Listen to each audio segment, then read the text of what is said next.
gaúcho de Santa Maria, o ministro da Defesa, Nelson Jobim, nasceu em 1946 e tem 65 anos completados agora em abril.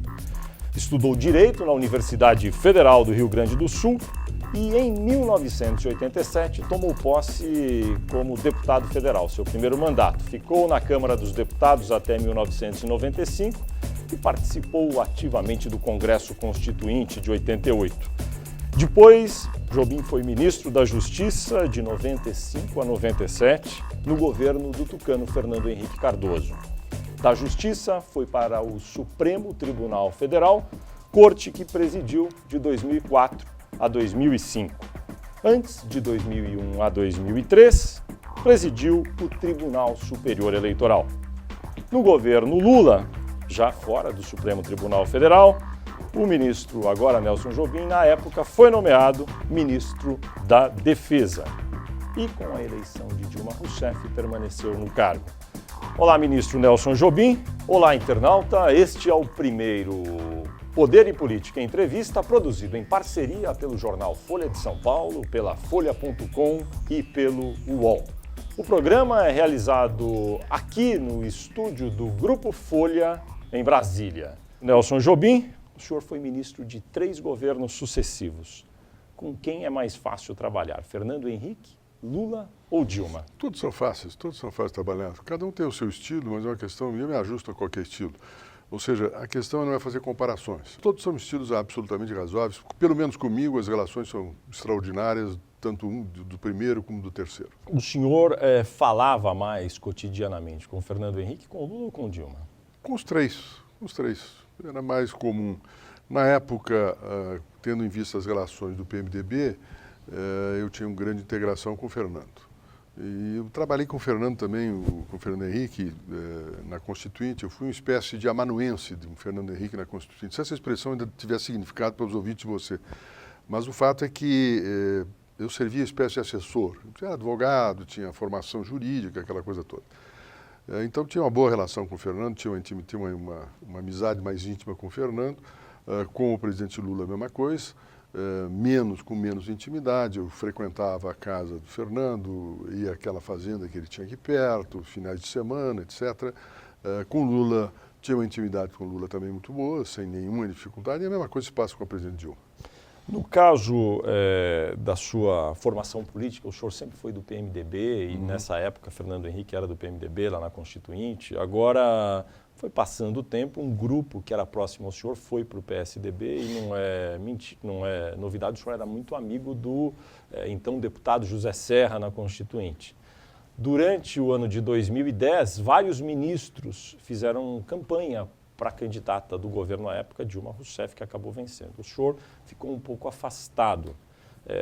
Na eleição do ano passado, o senhor votou na presidente Dilma ou no candidato Serra? Fernando, eu não fiquei pouco afastado, eu fiquei totalmente afastado. Ocorreu o seguinte, ocorreu um fato absolutamente transparente.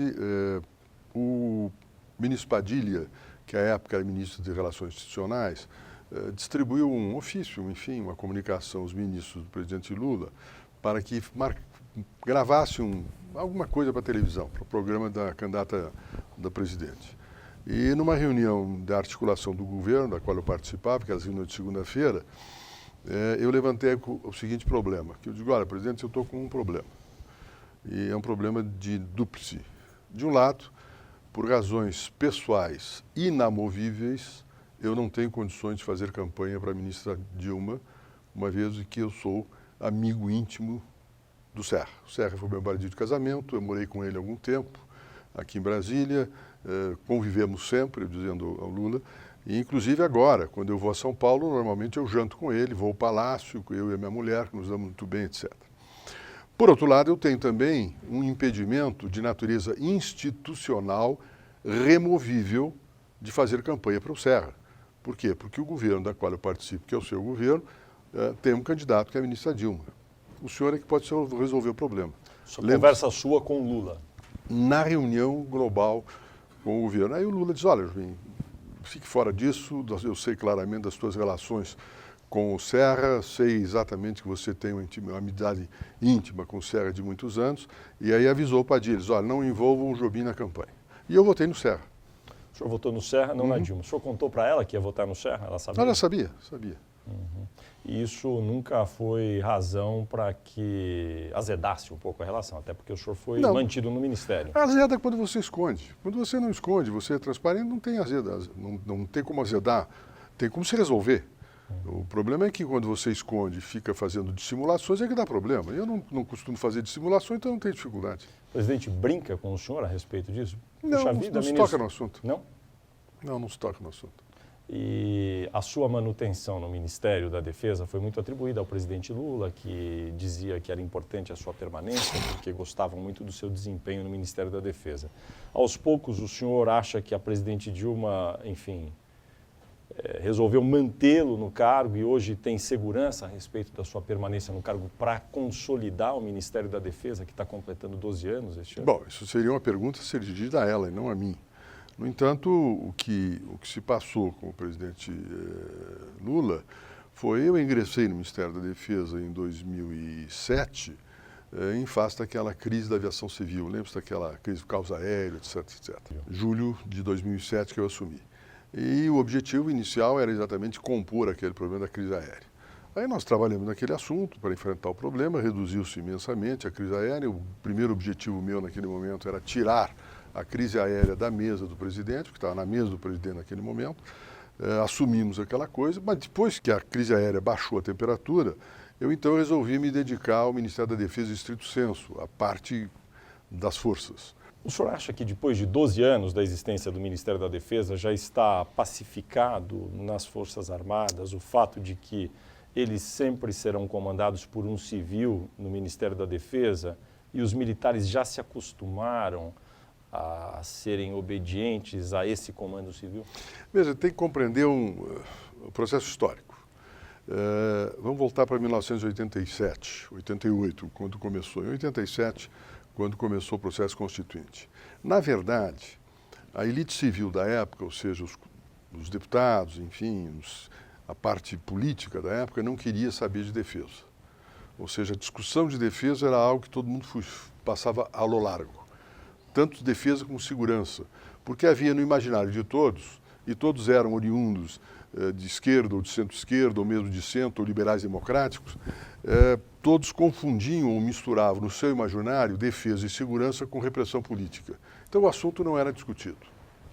A única discussão que tivemos em 88, em 87 e 88, foi a função das Forças Armadas, que foi a primeira manifestação constitucional de subordinação efetiva das forças militares, das Forças Armadas ao Poder Civil, quando autoriza e determina a intervenção das Forças Armadas internamente para garantir a lei e a ordem, desde que determinada pelos poderes constituídos. Depois veio o Ministério da Defesa, com dificuldades.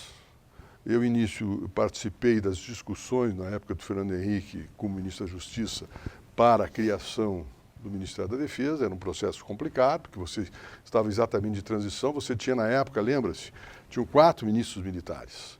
O ministro do Exército, o ministro da Marinha, o ministro da Aeronáutica e o ministro-chefe do Estado-Maior das Forças Armadas, o ENFA. E ainda tinha o ministro que era um general de 2 estrelas, que era o chefe da Casa Militar. Então, na verdade, nós tínhamos 5 ministros militares. Estes 4 seriam substituídos por um civil. Então, houve um processo de transição. Veio a legislação de 99, que foi feita dentro das condições políticas de então, e depois de 99 começou um processo digamos, de institucionalização efetiva do Ministério da Defesa. Eu creio, não vou falar na época do governo Fernando Henrique, mas no governo Lula, eu inclusive fiz uma análise sobre essas coisas, e nós tivemos um primeiro momento do governo Lula, que foi o ministro Viegas, em que houve um reformismo moderado. Ou seja, o ministro Viegas tentou começar a estabelecer um reformismo dentro do Ministério da Defesa. Depois, com as crises que se deram com o ministro Viegas, que ele acabou se afastando, o presidente convida Zé Alencar, que era o vice-presidente, bonachão, mineiro simpático, agradável, e eu chamei esse período do Bonifácio, aliás, do Zé Alencar, como um período de acomodação estratégica, porque o ambiente estava tenso.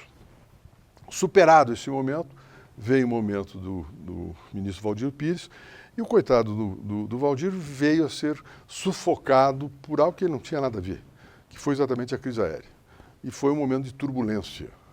Eu chamei isso de interregno turbulento. Aí eu entrei e aí eu divido classificatoriamente a minha tarefa num primeiro momento, que durou até outubro de 2010, com a aprovação da legislação que eu referi, como um freio de arrumação.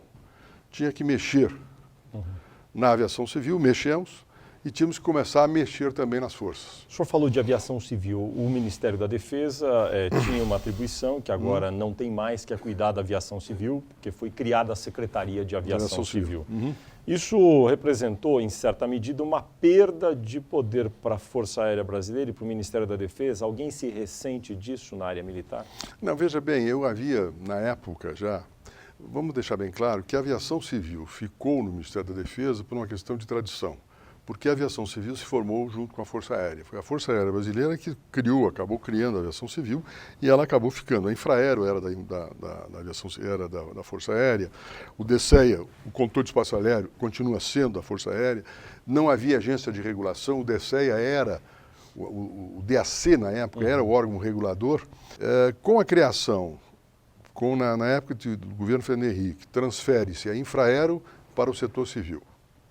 E aí fica no Ministério da Defesa a aviação civil. Quando eu terminei, baixamos a temperatura do caos aéreo à época, eu sugeri ao presidente Lula que criasse ou que transferisse a aviação civil para o Ministério de Transportes, já que o Ministério de Transportes era, teoricamente, aquele que seria o adequado, porque era algo vinculado a transporte, era um modal de transporte. Isso acabou sendo feito agora.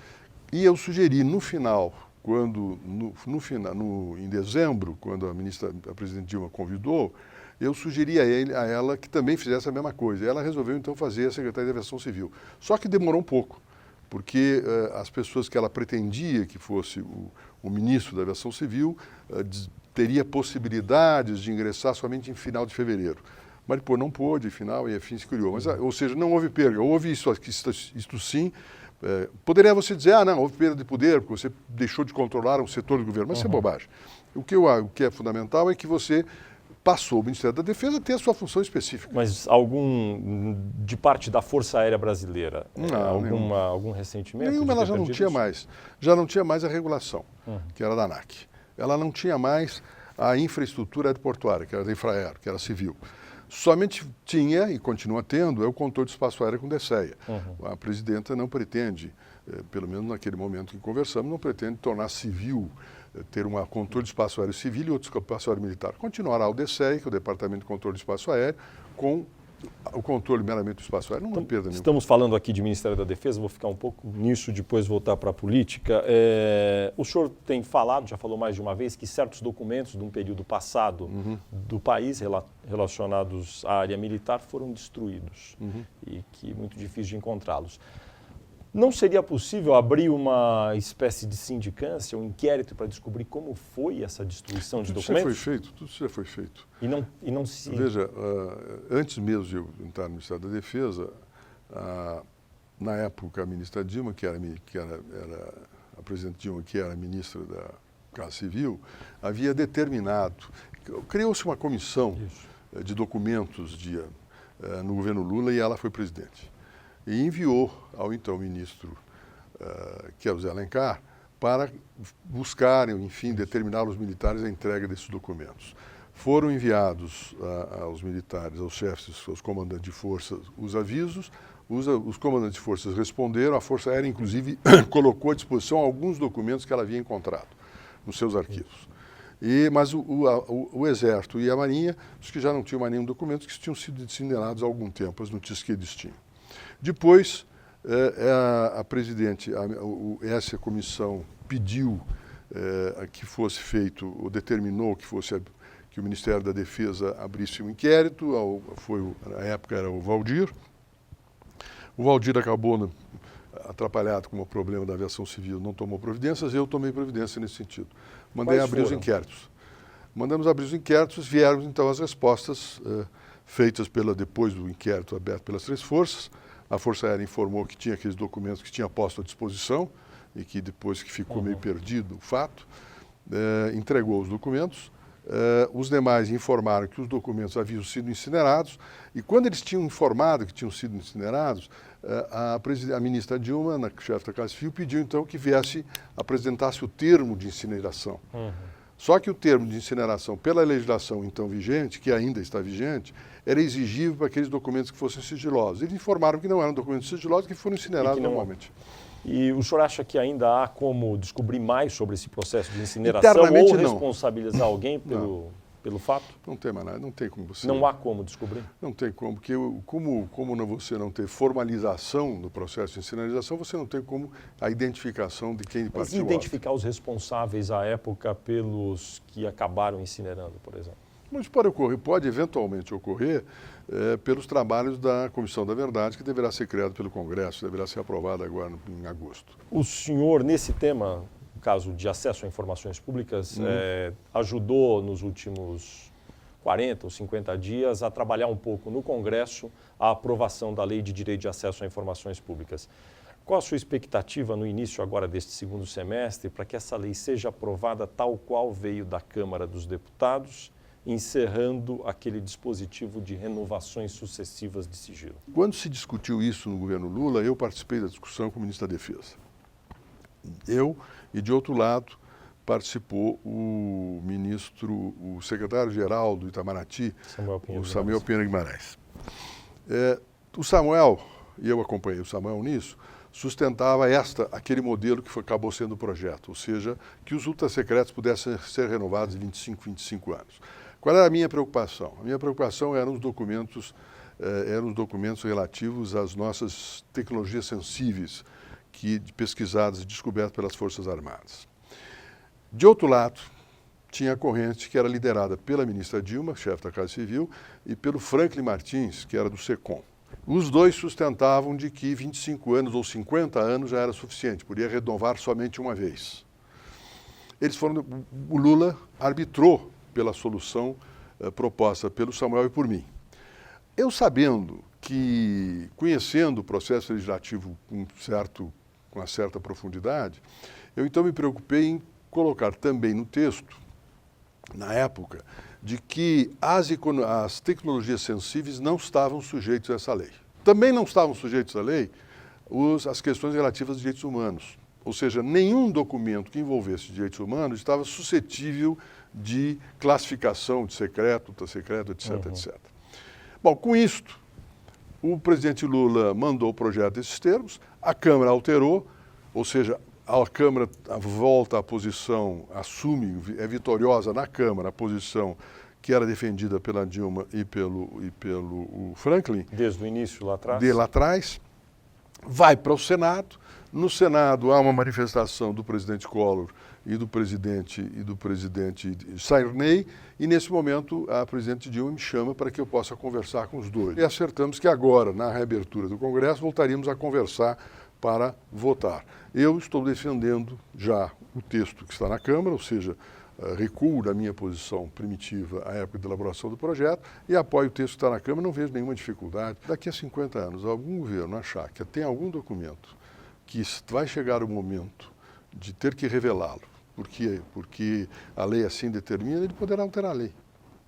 Você não tem a maioria da época democrática da época vai resolver o problema. Então não vejo dificuldade e não vejo também documentos que possam ter prejuízo daqui a 50 anos. Isso é bobagem. Queria voltar para a política. O seu partido, o PMDB, não tem candidato a presidente da República há muitos anos, é um partido que vem tentando se estruturar, mas tem uma fama péssima na política, a gente sabe disso. Tem apoiado vários governos, apoia o governo atual. E há vários grupos ali dentro. O senhor mesmo tentou ser presidente por um momento aí, nacional do PMDB, não deu certo. Agora o senhor, pelo que eu estou entendendo, tem se reunido com senadores do PMDB e já não está tão distante, se é que esteve algum dia, do vice-presidente da República, Michel Temer. Vamos deixar um pouco claro, eu sempre fui um outsider, ou seja, nunca fui, digamos, da estrutura do partido propriamente dito, inclusive no Rio Grande. E na época em que eu terminava o Congresso, ou seja, em 94, 95, havia as discussões sobre o PMDB, eu sustentava que o PMDB era uma grande federação de partidos regionais. Aliás, lembre-se que o PSDB teve origem de divergências internas do PMDB. O fato é que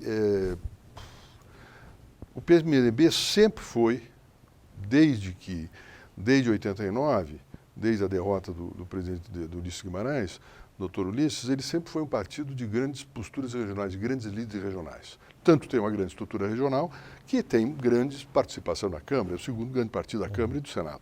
Agora aconteceu um fato curioso. Eu sou chamado, num primeiro momento, para uma reunião na casa de um deputado, o deputado Osmar Terra, onde eles formavam uma facção, um grupo interno do partido. Quando foi isso, ministro? No início, fevereiro, março. Participei primeiro numa reunião com deputados. Formaram um grupo, Afirmação Democrática, é o nome dessa corrente, em qual eu participo como, digamos, como quadro, como discutindo questões, matérias, etc.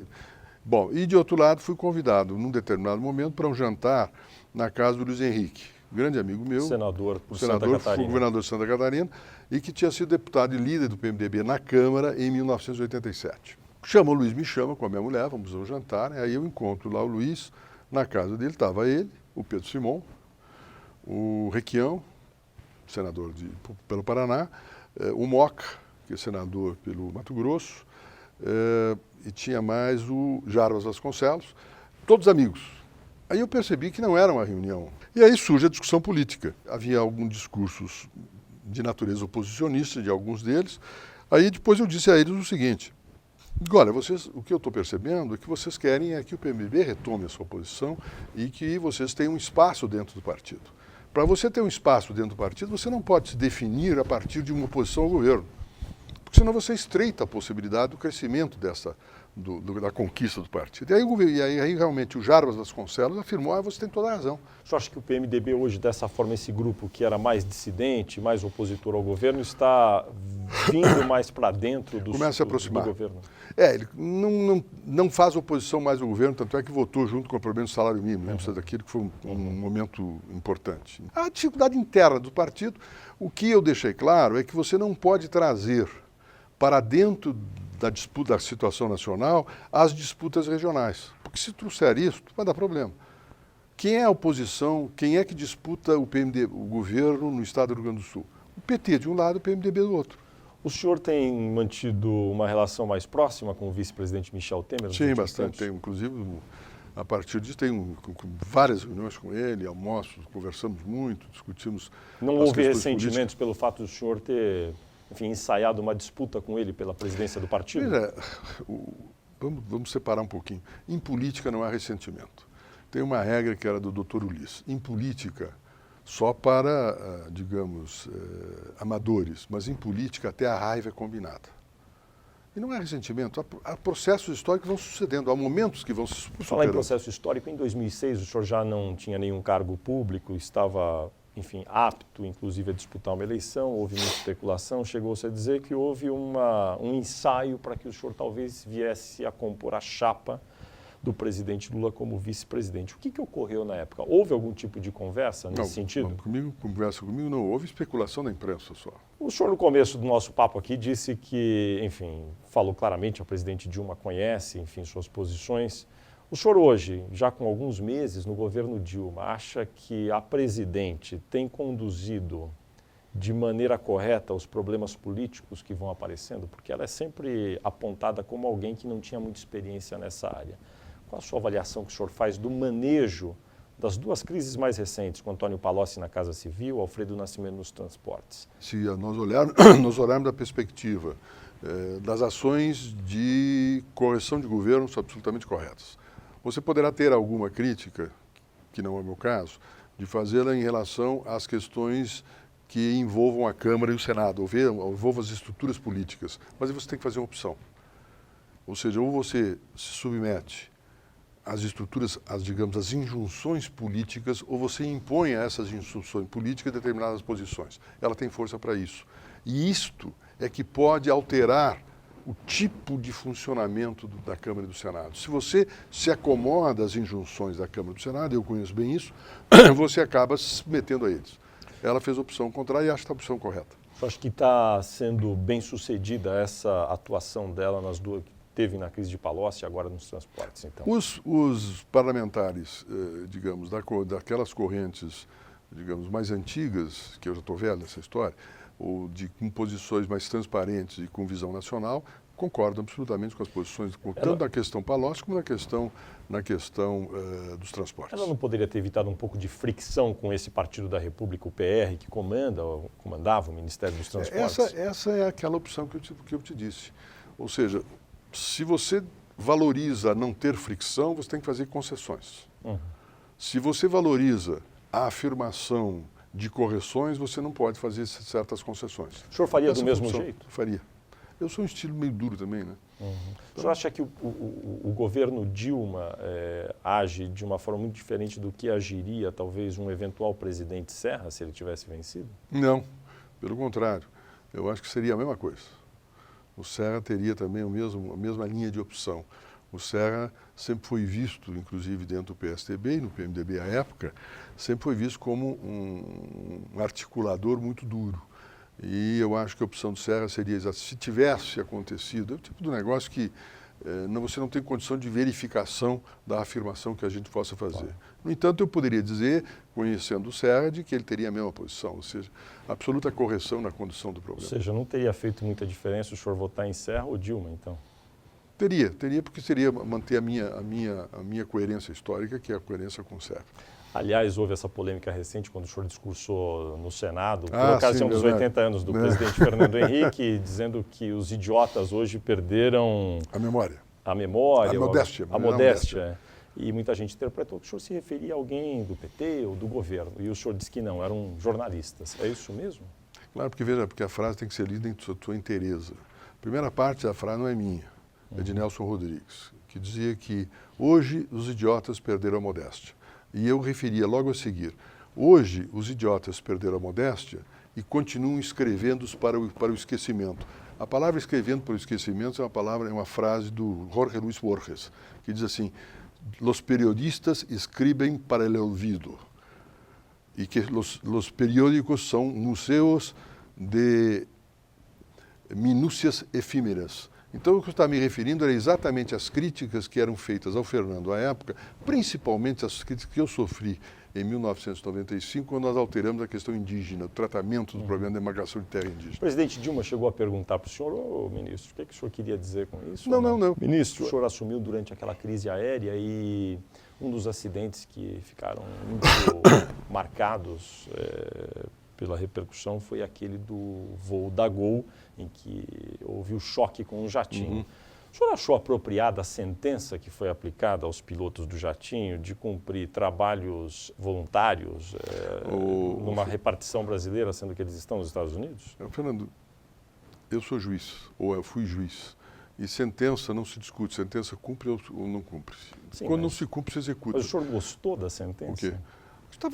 É a opção feita pelo juiz e não me cabe fazer isso. É a mesma coisa de eu discutir, por exemplo, se eu devo ter gostado ou não da sentença da condenação do Brasil na questão do Araguaia. Na condição de ministro da Defesa, eu tenho como obrigação legal de cumprir todas essas determinações naquela questão do Araguaia. Eu não tenho nada que emitir juízo sobre se a sentença está certa ou está errada. Isso é questão total passada. Uma notícia recente na imprensa agora sobre um ministro do Supremo Tribunal Federal, José Antônio Dias Toffoli, que aceitou um convite para participar de uma festa de casamento na Itália e as despesas do hotel, assim como dos outros convidados, foram pagas pelo noivo, que vem a ser um advogado, com causas no Supremo, inclusive relatadas pelo próprio ministro Toffoli.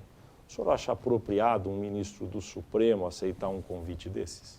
Eu não vejo dificuldade, não. Eu acho que você, da presunção de que, qual é a relação que se estabelece em aceitar um convite? É de que esse convite poderia causar facilidades ao advogado, que não é o caso. Eu conheço muito bem o Toffoli, não é o caso. E depois do Supremo você tem uma coisa curiosa, principalmente em relação à imprensa. Você se lembra de que quando eu estava, e foi gozado isso, quando eu era ministro Supremo, na época do governo Fernando Henrique, a imprensa, e principalmente o PT, me chamava de líder do governo no Supremo Tribunal Federal. Lembra-se disso? Bom, depois assumiu o Lula.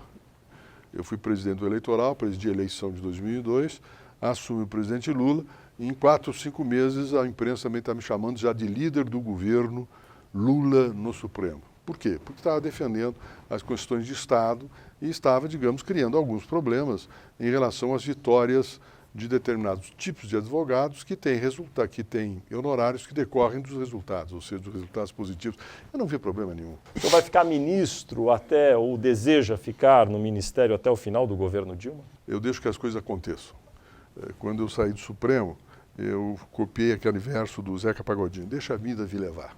E se a gente fica tentando marcar prazos e tempo, só cria problemas e você não cria soluções. Então deixa as coisas correrem, as coisas vão andando. Se for do desejo da presidente Dilma, o senhor gostaria de ficar até o final do governo, comandando a pasta da defesa? Não existe esse condicionante de gostaria ou deixar de continuar. As coisas vão se dando. E se eu gostar ou deixar de gostar, eu só me crio problemas e não me crio soluções. O senhor pode responder até da mesma forma, mas eu vou perguntar agora. O senhor tem 65 anos, está ativo, ministro, é do PMDB. Deseja disputar algum cargo eleitoral novamente? Não. Esse projeto político já desapareceu. Aliás, alguns me perguntam por que eu sou ministro. E, na verdade, você tem três...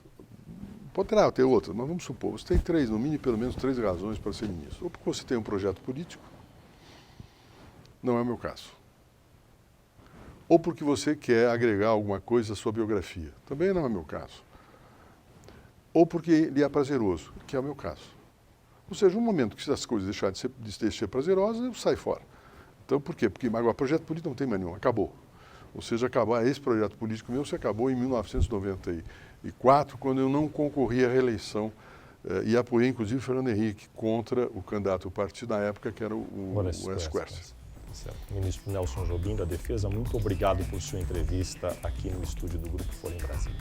Obrigado a você.